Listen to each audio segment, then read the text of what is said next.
ভয়াবহ আগুনে পুড়ে গেছে সব আসবাবপত্র, এসি, ফ্রিজ, খাদ্য সামগ্রী সবকিছু পুড়ে ক্ষতি হয়েছে লাখ লাখ টাকার। বাদ যায়নি ট্রাঙ্কের ভেতরে থাকা সামগ্রীও। অথচ অক্ষত রয়েছে পবিত্র কোরআন। এই ঘটনাকে আল্লাহর মহত্বের নিদর্শন হিসেবে দেখছেন স্থানীয়রা।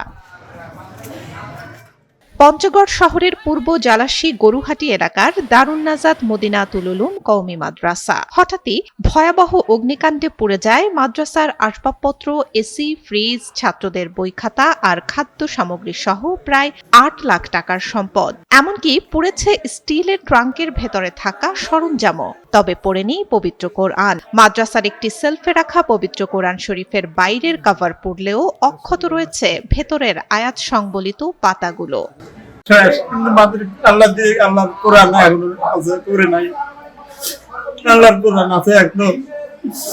কার কাছে শিখলা? এই যে রাধুনী রেডিমিক্স গরুর মাংসের মশলা। গরু রান্নায় গুরু হওয়া কোনো ব্যাপারই না। মাদ্রাসার শিক্ষক রমজান আলী জানান, মাদ্রাসার সবকিছুই পুড়ে গেছে, তবে পবিত্র কোরআনের কিছুই হয়নি, কারণ আল্লাহ নিজেই কোরআন সংরক্ষণের দায়িত্ব নিয়েছেন। অনেক ক্ষতি হয়েছে। আমরা সকলে জানি যে পৃথিবীর বুকে যেহেতু এটা আল্লাহর কিতাব, সেটা আল্লাহর পক্ষ থেকে দেওয়া হয়েছে।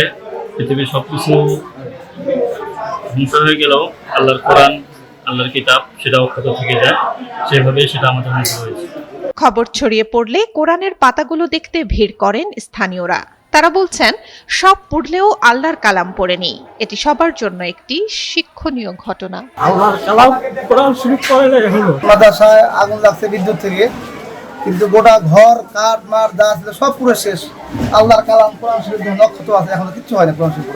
ফায়ার সার্ভিস জানায়, শনিবার বিকেলে মাদ্রাসাটিতে এই অগ্নিকাণ্ড ঘটে। প্রাথমিক তদন্তে বৈদ্যুতিক শর্ট সার্কিট থেকে আগুনের সূত্রপাত হয়েছে বলে ধারণা করা হচ্ছে। এদিকে অগ্নিকাণ্ডে ব্যাপক ক্ষয়ক্ষতির ঘটনায় মাদ্রাসা কর্তৃপক্ষ দুশ্চিন্তায় পড়লেও পবিত্র কোরআনের আয়াতসমূহ অক্ষত থাকায় ধর্মপ্রাণ মানুষের মধ্যে ব্যাপক আলোচনা সৃষ্টি হয়েছে। সুলতানা শর্মা, যুগান্তর নিউজ।